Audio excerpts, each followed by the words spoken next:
أعوذ بالله من الشيطان الرجيم. بسم الله الرحمن الرحيم. الحمد لله رب العالمين، والصلاة والسلام على حبيبنا وحبيب الله العالمين سيدنا ومولانا أبي القاسم المصطفى محمد وآله الطيبين الطاهرين وأصحاب الأخيار المهتدين. السلام عليكم ورحمة الله تعالى وبركاته. Alhamdulillah, puji dan syukur kita kepada Allah Subhanahu wa taala, kita dapat bertemu kembali di video kali ini, khususnya untuk materi kedua, yaitu dengan tema aturan mengelola wasilah al-hayat. Sebelum saya memulai materi ini, saya berdoa untuk kita semua, mudah-mudahan virus COVID-19 ini cepat berlalu di antara kita dan musnah dari bumi ini, dan mudah-mudahan kita selalu diberi keberkahan hidup baik dunia maupun akhirat, dan seluruh hajat kita segera dijabah oleh Allah Subhanahu wa taala. Para mahasiswa yang beriman, baik, kembali saya ulang, untuk tema kali ini adalah tentang aturan mengelola wasilah al-hayat. Sebelum kita masuk pada definisi wasilah al-hayat, kemudian ayat yang terkait dengan aturan mengelola wasilah al-hayat ini, maka saya akan jelaskan tentang dua anugerah nikmat utama yang diberikan Allah Subhanahu wa taala kepada kita dalam kehidupan ini. Nah, nikmat pertama adalah petunjuk kehidupan. Kalau dalam istilah yang sering kita kenal adalah way of life. Jadi bagaimana kita mau menjalani kehidupan ini dengan aturan yang tidak bertentangan dengan keinginan ilahi, maka Allah telah berikan petunjuk yang paripurna yang berupa wahyu, yang disampaikan melalui lisan Nabi penutup, para Nabi dan Rasul, yaitu Rasulullah Muhammad sallallahu alaihi wasallam. Dan dengan itu sudah ada petunjuk paripurna. Nah, kemudian yang kedua adalah sarana kehidupan. Supaya kehidupan ini ideal, maka harus ada sarana yang mendukung. Setelah diberi petunjuk, kemudian sarana kehidupan untuk kita menjalani sunnatullah di atas muka bumi. Nah, dalam istilah ekonomi Islamnya itu dikenal dengan istilah wasilah al-hayat, sarana kehidupan. Kemudian way of life atau manhaj al-hayat ini itu berisi tentang seluruh aturan yang bersumber dari Al-Quran dan Sunnah Rasulullah Sallallahu Alaihi Wasallam. Kemudian aturan tersebut berbentuk sebuah keharusan melakukan atau sebaiknya melakukan sesuatu. Keharusan melakukan atau sebaiknya melakukan sesuatu. Kemudian dalam bentuk lain adalah dalam bentuk larangan melakukan atau sebaliknya meninggalkan sesuatu. Jadi juga dalam bentuk larangan melakukan atau sebaliknya meninggalkan sesuatu. Nah, kalau Anda belum mengerti, maka saya lanjutkan kajian ini supaya maksud yang ingin saya sampaikan ini dimengerti, ya, mudah-mudahan dimengerti oleh para mahasiswa yang budiman. Nah, aturan-aturan ini dalam hukum Islam dikenal dengan hukum yang 5, ahkamul khamsah. Nah, bicara tentang apa hukum yang 5 ini? Yang pertama wajib. Nah, pasti kita sudah tahu lah, ya, apa itu wajib. Kemudian sunnah. Setelah sunnah apa? Mubah. Ya, jangan terbalik ya. Wajib, sunnah, mubah. Kemudian makruh. Baru yang terakhir haram.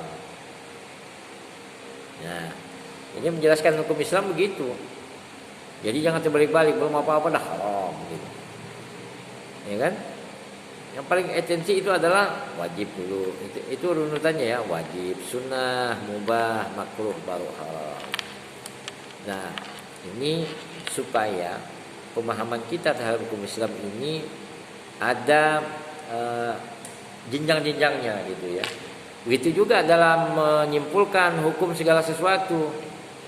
Misalnya salah satu contoh, boleh enggak kita nabung di bank konvensional? Karena tidak ada di zaman Nabi, karena tidak ada bahasa Al-Quran atau hadis yang bicara bank, maka kita langsung menganggap nabung di bank itu haram semuanya gitu.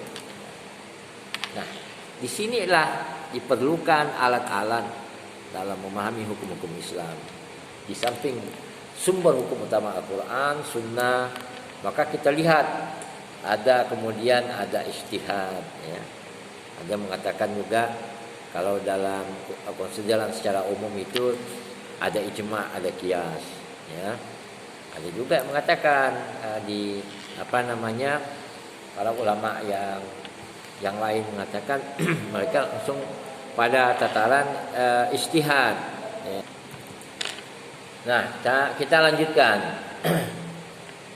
Kalau kita bicara kontroversi atau ekstrakul itu ya panjang. Nah, video ini nggak cukup sih kira. Kita tidak masuk ke situ.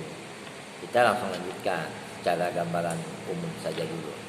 Bahwa aturan tersebut dimaksudkan untuk apa? Untuk menjamin keselamatan manusia sepanjang hidupnya.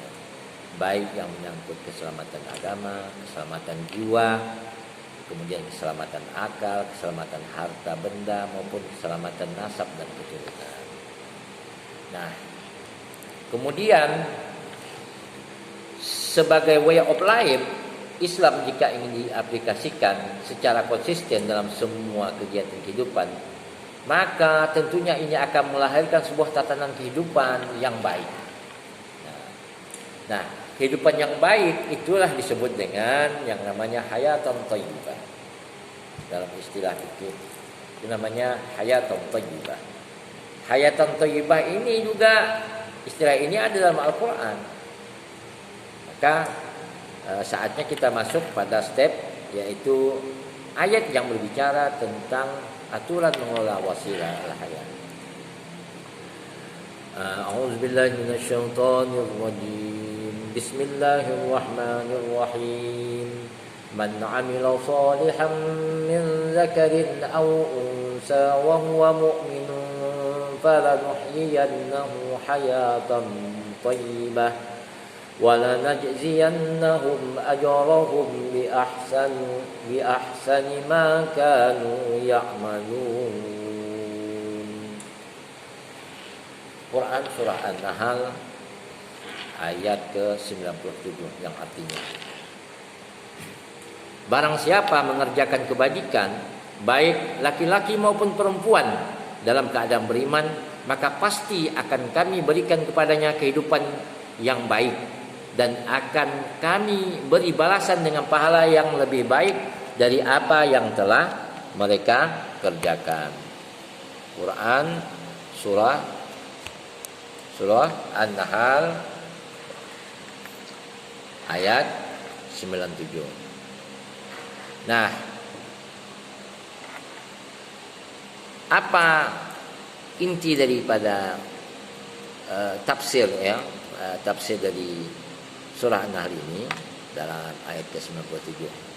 Nah, saya tidak jauh dari mengutip Profesor Dr.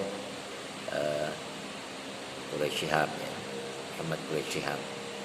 Nah, menurut beliau ayat ini menampilkan prinsip yang menjadi dasar bagi pelaksanaan janji dan ancaman. Nah, prinsip tersebut berdasar keadilan tanpa membedakan seorang dengan yang lain kecuali atas dasar pengabdiannya. Prinsip itu adalah barang siapa yang mengerjakan amal soleh apapun jenis kelaminnya, baik laki-laki maupun perempuan, sedang dia adalah mukmin, yakni amal yang dilakukannya lahir atas dorongan keimanan yang soleh, maka sesungguhnya pasti akan kami berikan kepadanya masing-masing kehidupan yang baik di dunia ini, dan sesungguhnya akan kami berikan balasan kepada mereka semua di dunia dan di akhirat dengan pahala yang lebih baik dan berlipat ganda dari apa yang telah mereka kerjakan. Nah, lebih jauh Quraish Shihab menjelaskan bahwa kata soleh atau soleh dalam arti baik serasi atau bermanfaat. Ya. Seorang dikatakan beramal soleh apabila ia dapat memelihara nilai-nilai sesuatu sehingga kondisinya tetap tidak berubah sebagaimana adanya. Nah, sebagaimana adanya. Jadi ini kaitannya kepada penjagaan terhadap nilai-nilai ya, nilai-nilai sesuatu. Dan dengan demikian sesuatu itu tetap berfungsi dengan baik dan manfaat. Nah, lebih jauh Quraisy Syekh menjelaskan bahwa hal ini juga dicakup oleh kata beramal soleh, yaitu upaya seseorang menemukan sesuatu yang hilang atau berkurang nilainya, tidak atau kurang berfungsi dan bermanfaat, lalu melakukan aktivitas perbaikan ya, sehingga yang kurang atau hilang itu dapat menyatu kembali dengan sesuatu yang telah bermanfaat dan berfungsi dengan baik. Lalu ia melakukan aktivitas yang melahirkan nilai tambah lagi sesuatu itu, sehingga kualitas dan manfaatnya lebih tinggi dari semula. Jadi inilah yang dimaksud dengan tafsir dari Quran surah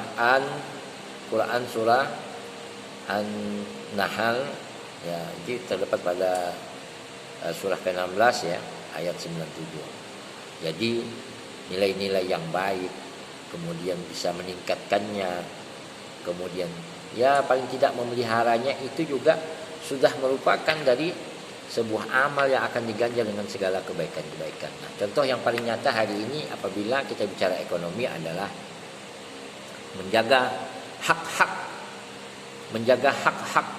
orang lain ya, menjaga hak kaum du'afa ya, menjaga hak kaum mustad'afin dari diambil oleh pihak-pihak mustakbirin atau kelompok yang zalim.